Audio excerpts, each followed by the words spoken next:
Hello বন্ধুরা, দেখো আজকে শিবরাত্রি, তাই বাড়িতে এসেছি।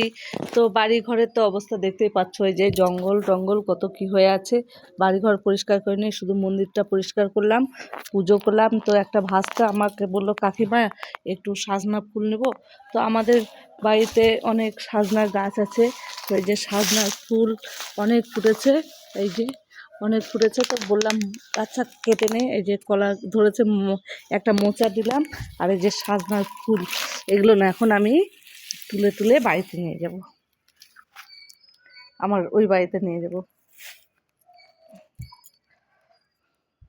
সাজনা ফুলগুলো কেমন লাগছে বলো তোমরা।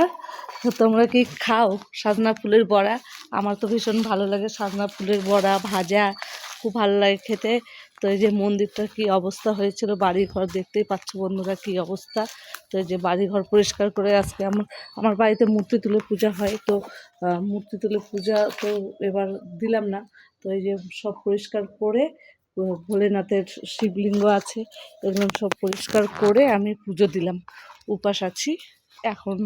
পুজো যখন হয়ে গেল, তাহলে এখন ওইখানে গিয়ে আবার ডালিয়া টালিয়া করে খাবো। এখনও খাইনি, বাড়িতে রান্নাও করে আসিনি, আর মনটাও ভালো লাগছে না। বাড়ি ঘরের অবস্থা কী অবস্থা হয়েছে। তো শেফালি ফুলের গাছে এত শেফালি ফুল ধরে বলার ভাষা নেই। তো এই যে টগর ফুল আছে, বিভিন্ন রকম ফুল আছে, বিভিন্ন রকম জবা আছে। এই যে দেখো সাদা, এইদিকে ওদিকে সব দিকে আছে। আর আমার এই গাছের পেয়ারা খেলে একবার মুখে লেগে থাকবে। এই যে পেয়ারা পারলো পাশের বাড়ি ভাস্তাটা, তো বললো কাকিমা পেয়ারা পারবো।